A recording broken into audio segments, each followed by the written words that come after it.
संत शिरोमणि सतगुरु भगवान त्यागपुरी जी महाराज के चरणों में मेरा बार बार नमन व प्रार्थना की दुआएं और आप सब पर ज्ञान की वर्षा करें। ओम। भगवान का जो भजन है, सच्चिदानंद तू नित्य निर्द्वंद तू देह जीव माना, बन गया देह का तू दीवाना। मैं आपकी देह के अंदर आध्यात्मिक तैयारी के लिए एक ऐसा भवन बना रहा हूँ जिसमें आपकी आध्यात्मिक यात्रा कभी भी नहीं रुक सकेगी। प्रत्येक सतगुरु चाहता है कि आपका गृहस्थ जीवन ऐसा बने कि सब प्रकार के भौतिक सुख सुविधाओं को भोगते हुए सफल जीवन की ओर अग्रसर होते रहें व आनंदमय जीवन बिताएं। कभी भी प्रतिकूल परिस्थितियों के कारण आपके सुखी जीवन व संतोष पर कोई प्रभाव ना पड़े। क्षमा के आभूषण से आप सदा सुशोभित रहें। आपका सदा आध्यात्मिक विकास होता रहे। समाज के प्रति हमेशा दृष्टिकोण सकारात्मक रहे। कभी स्वार्थ भाव ना बने। संतों का आशीर्वाद और उपदेश प्राप्त करके आप भी अंत समय ऋषियों की तरह प्रभु सुमिरन में देह का त्याग कर सकें व प्रभु से एक हो सकें, आत्म साक्षात्कार हो सके, अद्वैत की स्थिति को प्राप्त हो सके। ये तभी संभव होगा यदि आप संतों की बात को हमेशा ध्यान में रखते हुए अपनी सामाजिक जिम्मेदारी निभाते रहेंगे व जिम्मेदारियों से कभी भी भागने की नहीं सोचेंगे। याद क्या रखना है, सब प्राणी उस प्रभु से उत्पन्न होते हैं, उत्पन्न होकर उसकी सत्ता से जीवित रहते हैं, प्रलय के समय उसी में विलीन हो जाते हैं, परमात्मा में विलीन हो जाते हैं और उसका ही हिस्सा बन जाते हैं। इसलिए हमेशा परम परमेश्वर सर्वशक्तिमान सर्वव्यापक आप में सदा मौजूद है। संपूर्ण जगत ब्रह्म स्वरूप है। सर्व खलंदम ब्रह्म, आयम आत्मा ब्रह्म, ये आत्मा ही ब्रह्म है, मैं वही हूँ, अहम ब्रह्मस्मि। ये सब मुझ में है। सब प्राणी ब्रह्म की संतान, सब एक तत्व से बने, किसी से नफरत नहीं हो सकती। एक तत्व से यदि सब कुछ बना है तो किससे नफरत करोगे, किससे घृणा करोगे? पर ये समझ आ जाए तो तब ना।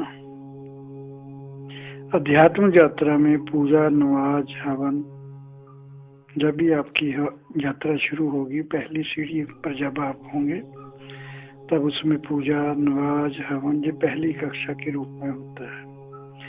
जब आपका तप और भक्ति प्रगाढ़ हो जाती है तब आप समझ लेना कि आप मैट्रिक में चले गए। ध्यान समाधि में डूबकर बीए कर सकते हो। समाधि मतलब प्रभु के ध्यान में समा जाना, जब मन खत्म हो जाना, प्रभु की अनुभूतियों से जुड़कर एमए पास हो जाओगे। देखो, मैं इसलिए कह रहा हूँ कि प्रभु की अनुभूतियों का ज्ञान होना कोई छोटी बात नहीं। जब प्रभु की अनुभूतियों का ज्ञान हो जाता है तो फिर प्रभु ज्यादा दूर नहीं रह जाता। समझना कि आपको प्रभु तक पहुंचने का जो रास्ता है वो मिल गया।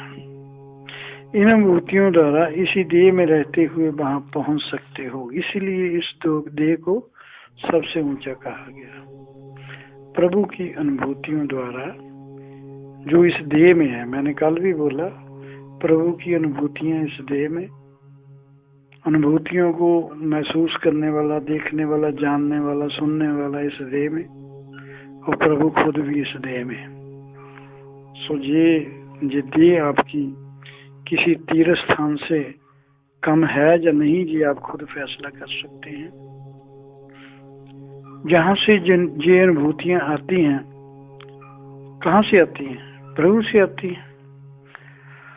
मैंने बोला आपके शरीर के अंदर ऐसा आध्यात्मिक महल बनाने का मैं प्रयत्न करूंगा जिसमें आप अपने इस देह में, आप अपने मतलब इस देह में मन के अनुसार आध्यात्मिक स्थल बना सकेंगे। इसी देह में आप मंदिर या मस्जिद या गुरुद्वारा या चर्च बनाने के काबिल हो जाएंगे। जैसा भी आपकी भावना, जैसी भी आपकी इच्छा, जैसी भी आपकी श्रद्धा होगी, वैसा ही आपके अंदर तीर्थ स्थल बन जाएगा। ये मेरी पक्की गारंटी है। फिर आप कोई भी विधि अपनाएं, विधियां बहुत जैसी हैं, जैसे क्रिया, योग, प्रार्थना, ध्यान, कर्म, भक्ति, भजन, कीर्तन, ये सब भगवान तक पहुंचने की विधियां ही तो हैं, और क्या है। अंतःकरण की शुद्धि तो जरूरी है।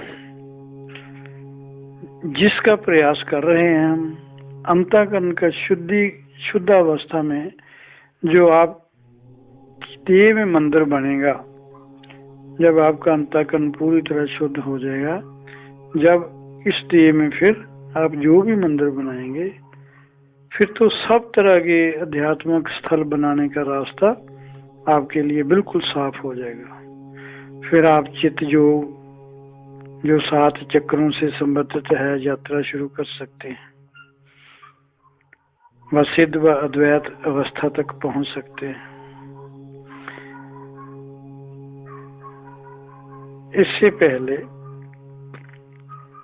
चित्त योग थोड़ा कठिन योग है, पर फिर भी मैं थोड़ा शॉर्टली इसकी बात करूंगा डिटेल में। जहां से आपकी यात्रा मैं शुरू करवाना चाहता हूं, अगर उसमें मैं सफल नहीं हुआ तो फिर इन सब की हम बात करेंगे। बीच में तो अब मैं छोड़ने वाला है नहीं। चित्त योग में सबसे पहले तंत्र योग है। इसमें भोक्ता व भोग के प्रति हम साक्षी हो जाते हैं। कर्म योग है, सबसे पहले कर्म योग है। कर्ता व कर्म के प्रति हम साक्षी हो जाते हैं। तंत्र योग है। ये सब चक्रों से संबंधित ही है, जो 7 चक्रों की बात की थी उनसे ही संबंधित है। तंत्र योग में भोक्ता व भोग के प्रति हम साक्षी हो जाते हैं। हठ योग में अपने आते जाते श्वास के प्रति साक्षी हो जाते हैं। हठ योग की बहुत ज्यादा इम्पोर्टेंट है। कोई भी साधना का कोई भी रास्ता आप अडॉप्ट कर ले, सांस पर ध्यान देना जरूरी है। जो 3-4 महीने सांस को ठीक करना सब प्रकार के साधनों के लिए मेरे हिसाब से ये जरूरी है। इसके बाद चित्त योग में भक्ति योग भी है। इसमें अपने भीतर बैठे प्रभु के प्रति हम साक्षी हो जाते हैं। फिर ज्ञान योग, विचार व विचार के प्रति साक्षी हो जाते हैं। जो लोग ज्यादा विचारशील हैं उनके लिए ये योग बहुत अच्छा है। ध्यान योग अपनी धारणा व स्वयं के प्रति, धारणा मतलब जैसा भी आपके मन ने भगवान का स्वरूप को धारण किया है उसके प्रति और स्वयं के प्रति साक्षी हो जाती है। सांख्य योग, जिसकी मैं तैयारी कर रहा हूँ, जिसके लिए मैं आप सबको इशारे करता हूँ, किसी भी साधना के बगैर सीधे साक्षी हो जाना, यह है 7 चक्रों का रास्ता। 7 सीढ़ियां चढ़ो, हो जाओ मुक्त। पर है गृहस्थियों के लिए ये बहुत मुश्किल। दूसरा रास्ता है लय योग। ये भी 7 ही सीढ़ियों वाला और इंद्रियों से संबंधित है। वो चक्रों से संबंधित था, ये इंद्रियों से संबंधित है। सुरत योग परमात्मा के संगीत को सुनना और सुनते सुनते परमात्मा तक पहुंचकर उसमें लीन हो जाना। ये भी किसी गुरु की कृपा के बगैर तो मुश्किल तो नहीं, खैर समय लग सकता है, बहुत ज्यादा समय लग सकता है। निरत योग, परमात्मा के दिव्य प्रकाश को देखते हुए खुद दिव्य प्रकाश स्वरूप हो जाना, खुद परमात्मा स्वरूप हो जाना। रस योग, परमात्मा के दिव्य अमृत में लीन हो जाना। गंध योग, परमात्मा के दिव्य सुगंध में लीन हो जाना। खुमारी योग, खुमारी योग आते ही भगवान नानक की याद तो जरूर आ जाती है। नाम खुमारी नानका चढ़ी रहे दिन रात, परमात्मा की खुमारी में लीन होकर परमात्मा से एक हो जाना। आनंद योग, बहुत प्यारा योग, परमात्मा के स्पर्श के रूप में लीन हो जाना। कोई भी चीज इस चमड़ी को जब स्पर्श करती है, हवा स्पर्श करती है, पानी स्पर्श करता है, तो महसूस होता है जैसे परमात्मा ही स्पर्श कर रहे हैं। प्रेम योग, बहुत ऊंचा योग, परमात्मा के प्रेम रूप में लीन हो जाना और प्रेम रूप में लीन होकर अद्वैत अवस्था में पहुंच जाना, जहां एक, ये जो सब मैं बोल रहा हूं इनमें से किसी एक को पकड़कर आप अद्वैत अवस्था तक पहुंच सकते हैं। अद्वैत में अपने आप को समा लेना, प्रभु के समान बन जाना, प्रभु जैसा बन जाना। जो संत भी ऐसी स्थिति में आते हैं उन्हें कोई बोलते हैं भगवान का साक्षात्कार रूप। और साक्षी की साधना, जिसका मैं आधार बनाने की कोशिश कर रहा हूँ, और सबसे कठिन और सबसे आसान रास्ता। इसमें पहले जागना है, फिर डूबना है, फिर परमात्मा में विलीन हो जाना है। 3 ही स्टेप है। साक्षी साधना की आपको तैयारी करवा रहा हूं मैं। जो इस साधना के लिए तैयार ना हो सकेगा, फिर उनके लिए कोई दूसरा रास्ता देखेंगे। जैसे ऊपर मैंने रास्ते दिखाए, चिद योग का दिखाया मैंने रास्ता। चिद योग दिखाया तो नहीं, मतलब शॉर्ट हैंड जिसमें बात की, ऐसे भी संत परम सत्ता तक पहुंचे हैं। उसके बाद फिर हम दिव्य अनुभूतियों की बात की। बहुत प्यारे रास्ते हैं ये भी, और बहुत मजे के रास्ते हैं, बहुत आनंद के रास्ते हैं। सातों चक्रों के रास्ते बता दिए, सातों इंद्रियों के रास्ते बता दिए जो इंद्रियों से संबंधित हैं। इसके बाद एक सीधा रास्ता है, सीधा साक्षी हो जाना, सांख्य योग जिसको बोलते हैं।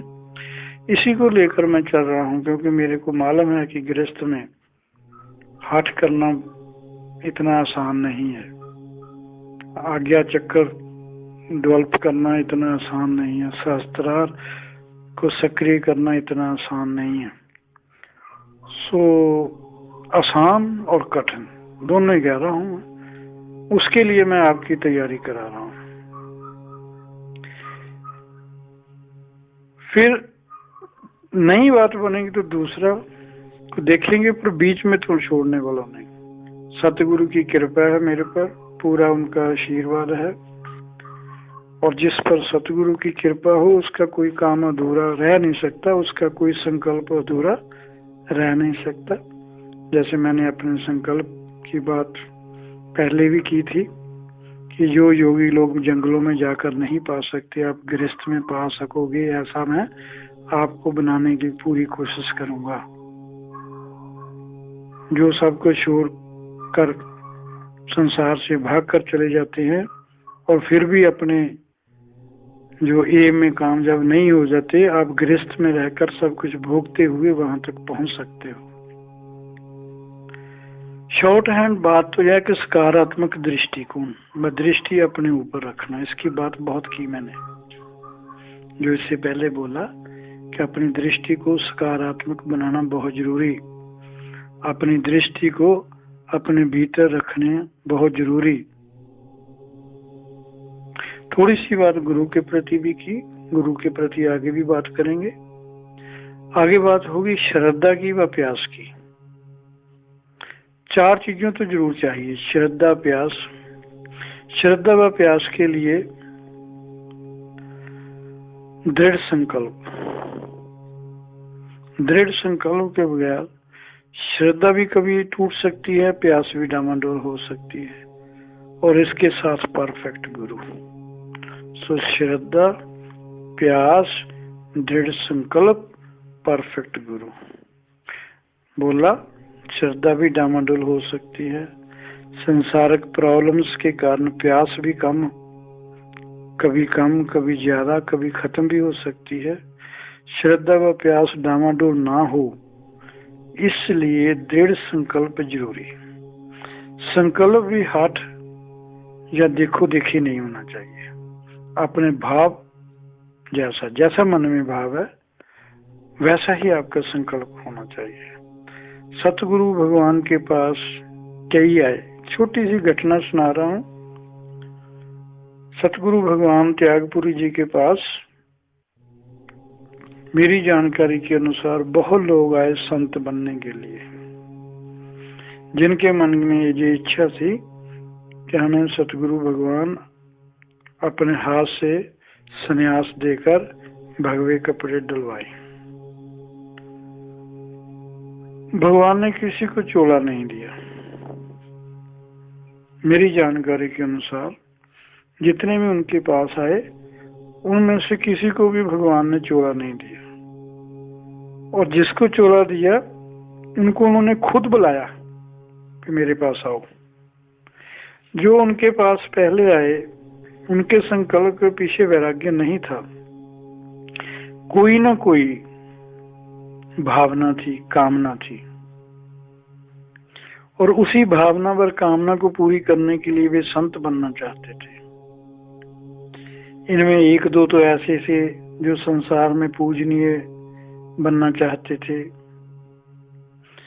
कि जब मेरे को भगवा मिल जाएगा मेरे को भी लोग माथा टेकेंगे, मेरी भी पूजा करेंगे।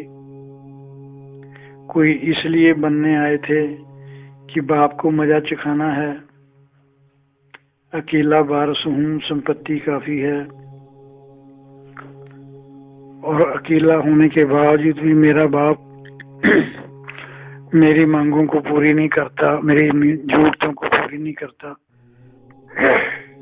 सन्यासी हो जाऊंगा तो क्या करेगा, किसको देगा। 1-2 ऐसे भी थे जो बाप की इच्छा के अनुसार शादी नहीं करना चाहते थे, सन्यास लेकर माँ बाप की भावनाओं व उनको इमोशनल ब्लैकमेल करना चाहते थे। मगर महाराज के दर से सभी खाली गए। संतों के दर से को खाली जाता नहीं, बशर्ते कि वो कामना रहित होकर आए, उसके पीछे उसका कोई सेल्फिश मोटो ना हो। संत इसलिए नहीं बने कि रोटी आसान मिल जाएगी, लोग दान दे देंगे, बिना काम के खाना मिल जाएगा, ये कामना है। उन्होंने किसी को इसलिए संन्यास नहीं दिया क्योंकि किसी ने में भी पक्का वैराग नहीं था, मन में कोई ना कोई कामना थी। सन्यासी तो बंधन व कामना मुक्त होना चाहिए। जरूरी है बंधन और कामना मुक्त होना भगवा पांव डालने से पहले। सीधे भगवा कपड़े पहन लोगे तो सन्यासी नहीं कभी बन सकते, ये मैंने पहले भी बोला था आपको। देख सकते हो सन्यासी, देखने से क्या फर्क पड़ता है, जब लोगों से बातचीत करोगे तो सब सामने आ जाएगा। इसलिए मैं कहता हूं संकल्प हमेशा ठीक होना चाहिए। जैसे ठीक का मतलब सपोज करो भी, अगर एक मधुमक्खी ये संकल्प कर ले कि मैं पत्थरों पे बैठकर उनसे रस मधु निकालूंगी, ये नहीं हो सकता, कभी भी नहीं हो सकता। ये संकल्प ही गलत है। अगर पहले भक्त संकल्प करे कि मैं मंदिर में जाकर भगवान को मिठाई का भोग लगाकर रहूंगा, भगवान का मुख, वो अपना मुख खोलेंगे और मेरे द्वारा जो लड्डू का भोग लगाना है वो जरूर लगाएंगे। तो ये भी पॉसिबल मेरे हिसाब से तो नहीं हो सकता। ट्राई तो करते हैं लोग, आप भी करके देख लीजिए, पर ये पॉसिबल तो नहीं हो सकता, क्योंकि भगवान की जो मूर्ति आपने बनाई है वो इंसान ने बनाई है। मेरे ख्याल में ये संकल्प भी पूरा होने वाला नहीं है, जो मैं सोचता हूँ, मेरी निजी राय है। अगर भगत संकल्प करे कि शेरा वाली माँ को जीवित साक्षात्कार जब मेरे सामने आ जाए वो, तो मैं उसको कपड़े पहनाऊंगा। मेरे ख्याल से तो ये भी अब तक किसी का पॉसिबल नहीं हुआ, आगे भी होने वाला नहीं है। श्रद्धा माँ के प्रति, माँ के स्वरूप के प्रति श्रद्धा, पर ये संकल्प अगर हो कि मैं उसको कपड़े पहनाऊंगा खुद जीवित हाल में, शरीर में, तो ये पॉसिबल नहीं हो सकता। मैं प्रभु का अंश हूँ, प्रभु सर्वत्र विराजमान है, सब में मौजूद हैं, मैं अपने मालिक से एक होकर रहूंगा। ये संकल्प भी कठिन जरूर, पर इतना ऊंचा और कोई संकल्प हो नहीं सकता। मैं प्रभु का अंश, प्रभु मेरे अंदर मौजूद, प्रभु सर्वव्यापक, प्रभु मेरे को चला रहे हैं, एनर्जी दे रहे हैं, मेरा पालन पोषण कर रहे हैं और अपने प्रारब्ध को पूरा करने के लिए मेरी मदद कर रहे हैं, अगली प्रारब्ध बनाने के लिए मेरी सहायता कर रहे हैं। ये तो संकल्प है तो बहुत ऊंचा, इससे ऊंचा संकल्प और हो नहीं सकता, पर ये इतना आसान भी नहीं कि संकल्प कर लिया और ये वो पूरा हो गया, ऐसे भी ये हो नहीं सकता। आप सब जानते हैं कि धरती पर इतने संत हुए केवल दृढ़ संकल्प के साथ। स्वामी दयानंद, स्वामी विवेकानंद, महात्मा बुद्ध, महावीर संकल्प के कारण ही परफेक्ट संत बन सके। मर्यादा व भगवान रूप में भगवान राम, भगवान कृष्ण और अन्य भी देवताओं को भगवान के रूप में आज भी लोग पूछते हैं, क्योंकि वो भी अपने संकल्प से कभी डामाडोल नहीं हुए। संकल्प क्या था उनका? भगवान राम का क्या संकल्प था? उसने अपने पिता की इच्छा पूरी करनी थी, ये संकल्प था, और कैसे पूरा हुआ आप सब जानते हैं। स्वामी राम तीर्थ, स्वामी राम कृष्ण, उन्होंने जब संकल्प किया तो फिर पीछे मुड़कर नहीं देखा। ठीक संकल्प, दृढ़ संकल्प ही रंग लाएगा, मंजिल तक आपको पहुंचाएगा। देखो, ये जो पूरे ना होने वाले संकल्प हैं, ये भी कभी पूरे नहीं हो सकते। कारण क्या है? देख लो, मैं एक इस स्टेज से, जो बहुत जति सती तपी अपने आप को रिद्धियों सिद्धियों के मालिक महासंत कहलाते हैं, अगर वो भी गलत संकल्प कर लेंगे तो कभी पूरा नहीं हो सकता।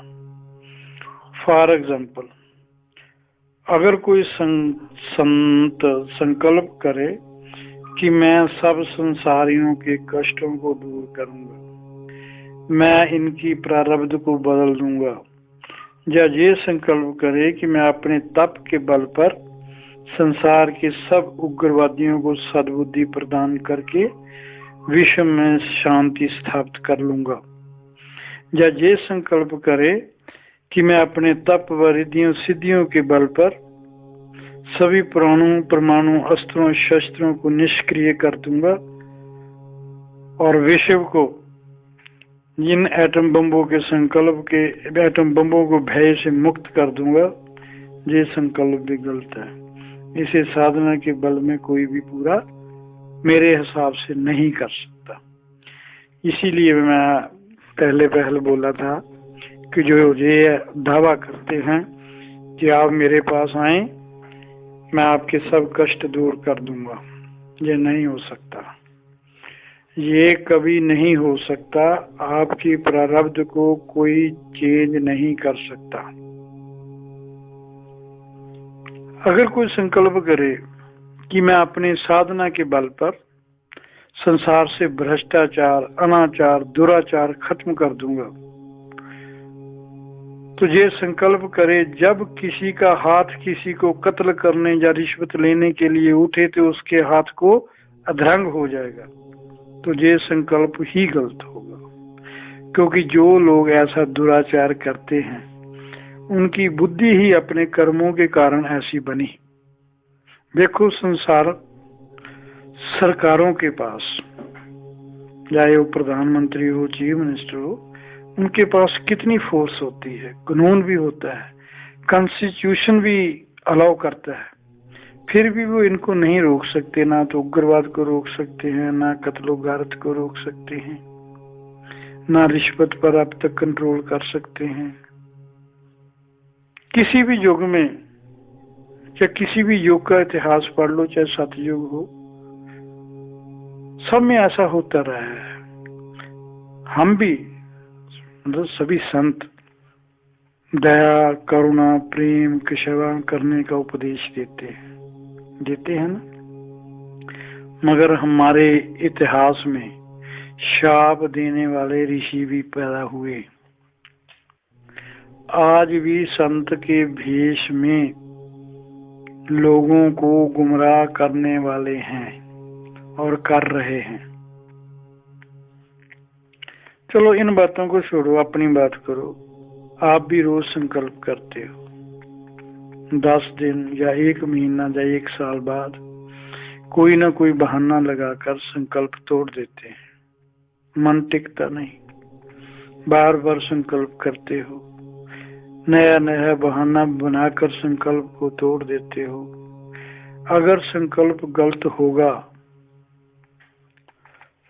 या साम्यक संकल्प नहीं होगा तो पूरा कैसे होगा?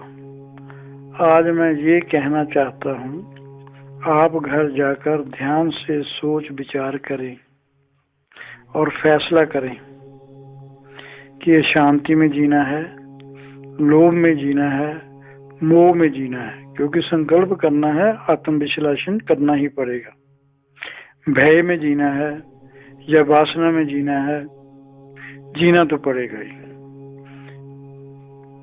रूपांतर किए बगैर शांति व आनंद नहीं मिलने वाला, ये पक्की बात है। संकल्प किए बगैर रूपांतर नहीं होगा। हमारा मन ऐसा है जैसे बैलगाड़ी के चारों तरफ बैल जोड़ रखे हों, सभी अपनी अपनी ओर बैलगाड़ी को खींच रहे हों। ऐसे में बैलगाड़ी किसी ओर नहीं जा सकती। हमारा मन अंदर से पूरी तरह अशांति, क्लेश, द्वेष से भरा पड़ा है। इसमें अमृत कैसे डाल सकेंगे संत? किसी संत की कृपा जरूरी है, अंतःकरण की शुद्धि जरूरी है। अंतःकरण की शुद्धि आप करेंगे और जब आप मन अपने अंतःकरण को खाली कर दोगे तो उसमें अमृत संत भर देंगे। संत के बिना रूपांतर के सभी संकल्प खुद ही खुद तोड़ते रहोगे, ये भी पक्की बात है।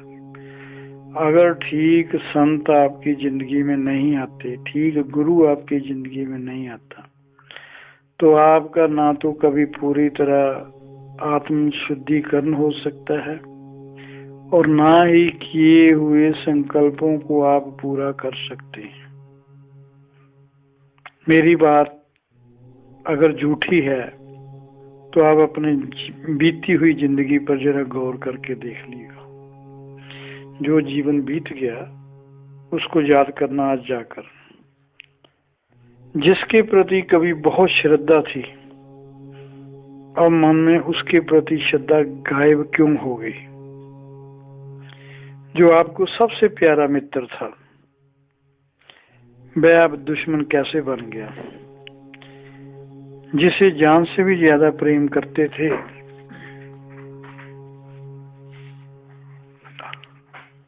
वो प्रेम नफरत में क्यों बदल गया, और वो आपका प्रेमी आपको अब नफरत में जला जला कर क्यों मार रहा है।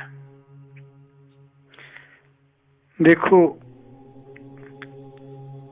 ये मन बहुत ही चंचल है। अभी मेरे पास आए हो, अभी पूरे शिष्य भी नहीं बने, और अभी मन में गुरु बनने की रेस शुरू हो गई है।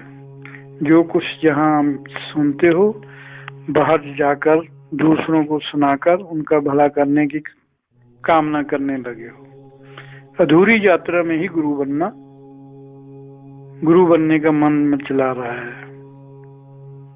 इसमें कहीं ना कहीं तो कमजोर संकल्प व मन की चंचलता या आपकी बेहोशी का कारण है। पहले आप परफेक्ट हो जाओ।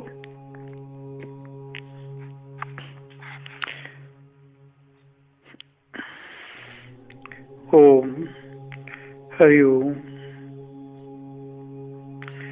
ये जो बात की थी, जो सबसे ज्यादा प्रॉब्लम जिंदगी में क्रिएट करती है, वो है मैं ठीक दूसरे गलत।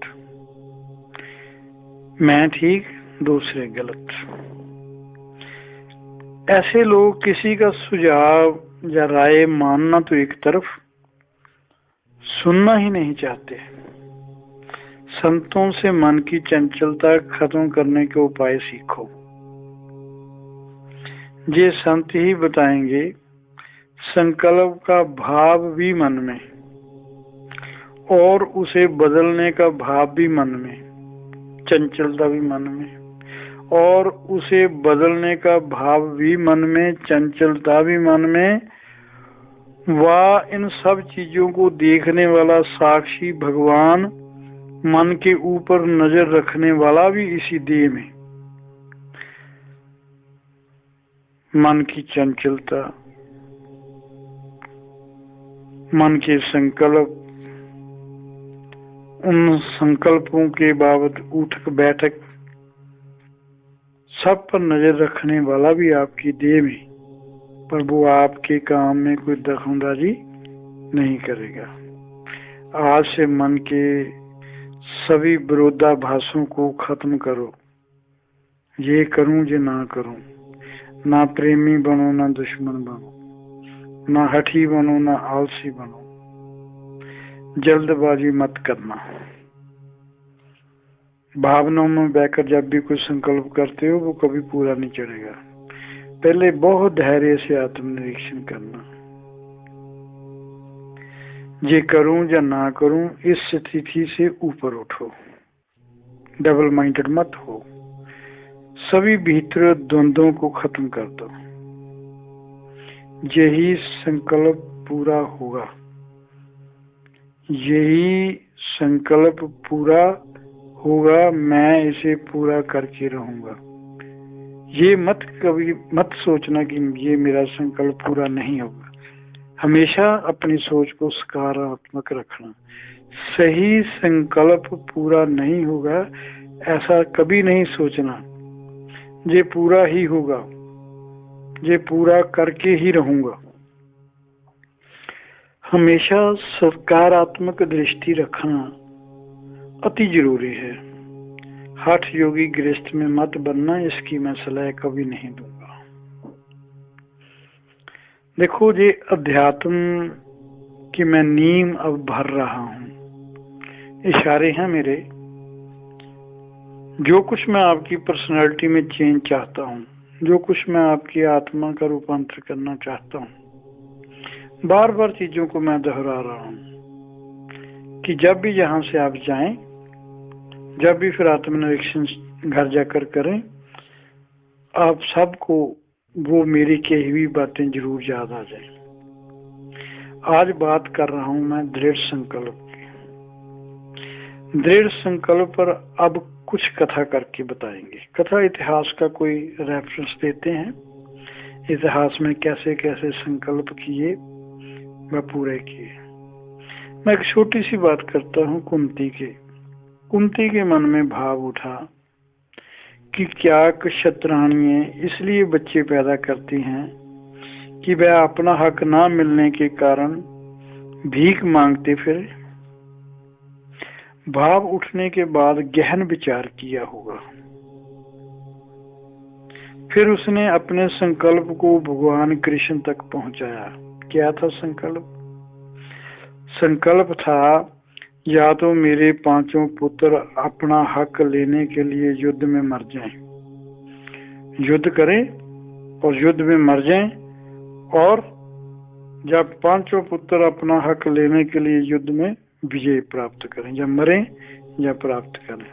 तीसरी चीज नहीं। जब सभी प्रयत्न खत्म हो गए भगवान कृष्ण के, युद्ध टाला नहीं जा सकता था, तो कुंती के मन में भाव आया, जो क्षत्रियाणी है बच्चे किस लिए पैदा करती है? या तो वह अपना हक लेने के लिए युद्ध करें और जीतें या मरे। चलो, महाभारत हो गया, युद्ध खत्म हो गया, कुंती के पुत्रों की विजय होगी, राज तिलक हो गए। तब कुंती ने अपने जेठ व जेठानी के साथ वन में जाने का संकल्प किया और जाने के लिए तैयार हो गई। भीम ने अपनी माता से निवेदन किया कि माँ, आप क्या कर रही हैं? हम लोगों को संदेश भेजा था युद्ध करने के लिए, हमने किया, विजय प्राप्त की, और अब आपके पुत्र विजयी होकर राज भोग रहे हैं। अब तो आपका राज सुख भोगने का समय है। कुंती का जवाब क्या था? जवाब था, मैंने सुख भोगने के लिए संदेश नहीं भेजा था। मेरा संकल्प था आप मरें या युद्ध जीतें। वो आपके द्वारा युद्ध जीत कर पूरा हो गया। मेरा संकल्प आपने पूरा किया, युद्ध किया, युद्ध जीता, अपना हक ले लिया, मेरा संकल्प पूरा हो गया। मेरा सुख भोगने का कोई संकल्प नहीं था। वह राज सुख त्याग कर वन को चली गई। फिर भगवान कृष्ण के प्रति उसकी श्रद्धा देखो, बस उसका संकल्प देखो। वे प्रार्थना करती है, हे जगदगुरु, हम पर जहां तहां विपत्तियां ही आती रही, क्योंकि विपत्तियों में ही आप दर्शन देते हैं, और जब आप दर्शन देते हैं तो फिर संसार के दर्शन नहीं होते। संसार मन से मिट जाता है। प्रार्थना में मांगे दुख। क्या मांगा प्रार्थना में? विपत्तियां, दुख। क्योंकि संकल्प था प्रभु के दर्शन। कितना ऊंचा संकल्प था प्रभु के। ऐसे कहते ना, दुख में सुमरण सब करे, सुख में सुमरण, सुख में दुख में सुमरण सब करे, दुख में सुमरण ना होए। अब जरा देवव्रत भीष्म ने क्या संकल्प किया? संसार के प्राणियों के लिए दो सुखों की कामना बहुत होती है। हर प्रत्येक व्यक्ति के मन में दो सुखों की कामना जरूर होती है। एक राज सुख, दूसरों पर हुकूमत करूं। हर कोई चाहता है मैं IAS बनूं, IPS बनूं, या MLA बनूं, मिनिस्टर बनूं, फिर चीफ मिनिस्टर बनूं, ताकि दूसरों पर राज कर सकूं, हुकूमत कर सकूं। दूसरा, जो दूसरी मन में सबसे बड़ी कामना होती है, मुझे जिंदगी में सुंदर व सुशील स्त्री मिले, ताकि मेरा गृहस्थ जीवन स्वर्ग जैसा बन सके। भीष्म ने क्या संकल्प व प्रतिज्ञा की? मैं पूरा जीवन राजगद्दी पर नहीं बैठूंगा। दासराज ने कहा, तुम नहीं बैठोगे तो तुम्हारे बच्चे बैठ जाएंगे। भीष्म जी ने दूसरा संकल्प व प्रतिज्ञा की, मैं ब्याह ही नहीं करूंगा। देखो, राज सुख, स्त्री सुख, दोनों को त्यागने का संकल्प। कोई छोटा संकल्प नहीं। और फिर संकल्प किया, पूरी जिंदगी उसको निभाया। अब जरा अपने अंदर झांक कर देखो, आज तक कितने संकल्प किए और तोड़े। पक्के संकल्प के बिना कुछ नहीं हो पाया, कुछ नहीं हो पाएगा जितनी देर दृढ़ संकल्प नहीं होगा। जब तक संकल्प पूरा ना हो जाए, हिम्मत मत छोड़ना, प्रयास मत छोड़ना। 1 महीना या 2 महीने या 1 साल प्रभु का ध्यान करके प्रभु पर एहसान मत करना। ये लड़ाई 1, 2, 4 साल की नहीं हो सकती। एक और एग्जाम्पल बहुत शॉर्ट हैंड में बताऊंगा। अलग अलग वृक्षों के नीचे 2 साधक, 2 संत तप कर रहे थे। 20 वर्ष से तप कर रहे थे, कोई प्रोग्रेस नहीं हुई पर लगे हुए थे। एक बार उधर से महर्षि नारद जी निकले। नारद जी से उन्होंने पूछा, हे भगवान, हमें कब भगवान के दर्शन होंगे? नारद जी ने क्या कहा, मैं नहीं जानता भैया, भगवान से पूछकर बताऊंगा। जब फिर कभी इधर से गुजरा तो आपको जरूर बताकर जाऊंगा। जो भगवान बताएंगे मैं आपको बता दूंगा। 1-2 वर्ष बाद फिर उधर से नारद जी गुजरे तो जो पहला संत था उसको नारद जी ने बताया कि मैंने प्रभु से पूछा था, तो उन्होंने बोला कि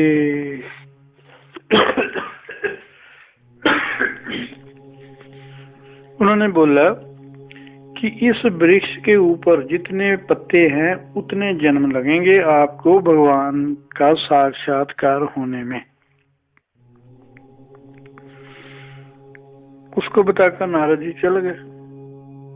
तो वो सन्यासी बेचारा असमंजस में पड़ गया, अपनी किस्मत पर पछताने लगा, अपनी किस्मत को कोसने लगा, अपने संकल्प, सन्यासी बनने के संकल्प को कोसने लगा, पछताने लगा। व्यर्थ में 20 साल बर्बाद कर दिए। छोड़ो ये सब, चल अपने घर, अपने पत्नी, अपने बच्चों के पास। इतने पत्ते, करोड़ों के पत्ते, लाखों के पत्तों का इतने जन्म कौन इंतजार करेगा? अगर दर्शन हो भी गए तो क्या होगा? संकल्प भगवान नानक ने भी किया था। घर वो भी वापस आए थे, पर पूर्ण सिद्ध होकर पूर्ण सिद्ध रहे और अपने जीते जी कितनों को सिद्ध होने का रास्ता दिखाया। जो कुछ उन्होंने किया फिर वापस गृहस्थ में आकर किया, इससे बड़ी बात नहीं हो सकती और कोई। इसके बाद नारद जी ने दूसरे संत के पास गए और कहा कि भैया, भगवान ने तो बताया है कि जितने इस वृक्ष के ऊपर पत्ते हैं उतने जन्म लगेंगे कम से कम। ऐसा मुझे भगवान ने कहा, तेरे को बोल दिया। नारद के मुख से ये सुनते ही वह खुशी से नाचने लगा। क्यों नाचने लगा? क्योंकि उसको ये गारंटी हो गई कि जो नारद ने कहा वो बिल्कुल सच होगा। भगवान जरूर मिलेंगे। पत्ते जितने पत्ते हैं उतने जन्म लग भी जाए तो कोई बात नहीं, मुझे भगवान के दर्शन करने ही करने। देखो, ये है दृढ़ संकल्प। एक ने तो देखा हजारों जन्म लगेंगे, कौन इतना लगा रहेगा। दूसरा खुश था कि इतने जन्मों के बाद भी अगर प्रभु प्राप्ति हो जाए तो मेरे को बहुत खुशी है। यदि शुद्ध परिणाम चाहते हो तो संकल्प भी शुद्ध करो और दृढ़ करो। पहले सुख, शांति, उन्नति, आध्यात्मिक विकास, आनंद, स्वस्थ शरीर वाले सुंदर सुंदर संकल्प करो। इससे तुम्हारा चित्त निर्मल होगा, मन आनंदित रहेगा। फिर आपके बाहर का वातावरण भी आपके अनुकूल बन जाएगा। जीवन पूर्ण सुख शांति से ओतप्रोत हो जाएगा। इसलिए आज के बाद असफलता, निराशा, दुख, क्लेश, लड़ाई झगड़ा, बदला लेना, दुश्मन को सबक सिखाना वगैरह वगैरह सोचना बंद करो। याद रखो, जैसा सोचोगे आपके इर्द गिर्द वैसी परिस्थितियां बन जाएंगी। मन में जैसा संकल्प होता है वैसा ही परिणाम होता है, वैसी ही बुद्धि बन जाती है। मैं आपके आध्यात्मिक महल की नींव भर रहा हूँ, ये भी याद रखो। भगवान से एक होने का संकल्प तो बहुत बड़ा संकल्प है, इससे ऊंचा और संकल्प हो ही नहीं सकता। मेरे कहने पर आज एक छोटा सा संकल्प कर लो, बिल्कुल छोटा सा संकल्प, पर संकल्प कोई भी पूरा करने के लिए दृढ़ इच्छा होनी जरूरी है। हर संकल्प को तोड़ने के लिए वातावरण पहले ही बना होता है, और आपका मन वातावरण ना भी हो तो भी संकल्प तोड़ने के बहाने ढूंढने में बहुत होशियार है। संकल्प ये करो कि मैं अपने पड़ोसियों से कभी नहीं लड़ूंगा, सदा मधुरभाषी हेल्पफुल रहूंगा, उनकी हर गमी खुशी में सहयोग करूंगा, कभी उनके मन को दुखाने वाली बात नहीं करूंगा, कभी भी उनके परिवार से संबंधित चुगली किसी से नहीं करूंगा, उनकी इज्जत और मेरी इज्जत बराबर कभी भी नहीं दिल दुखाऊंगा, और उसके बदले ये जो आपने संकल्प किया, इसके बदले आप उनसे कभी भी कुछ नहीं चाहेंगे कि वो भी आपके साथ ऐसा ही व्यवहार करें, वो भी आपका मन दुखी ना करें। वो कुछ भी करें, कुछ भी करें, आपकी चुगली करें, आपकी निंदा करें, आपके दरवाजे के आगे वो गंदगी फेंकें, या ऐसा कोई भी काम जिससे आपका मन दुखी हो सकता है, वो कुछ भी कर सकते हैं, पर आप हमेशा उनके साथ प्रेम करेंगे, उनसे सहयोग करेंगे, उनको खुश रखेंगे, उनसे कभी लड़ाई झगड़ा नहीं करेंगे। आज का जहाँ ही खत्म करते हैं, और अगर आपने कोई भजन सुनाना हो तो आप सुना सकते हैं। मैं अपने सतगुरु भगवान त्यागपुरी जी महाराज के चरणों में बार बार नमस्कार करता हुआ आज की सभा जहाँ ही खत्म करूंगा। आप अगर चाहें तो जहाँ बैठकर भजन कीर्तन कर सकते हैं। ओम शांति शांति शांति। ओम।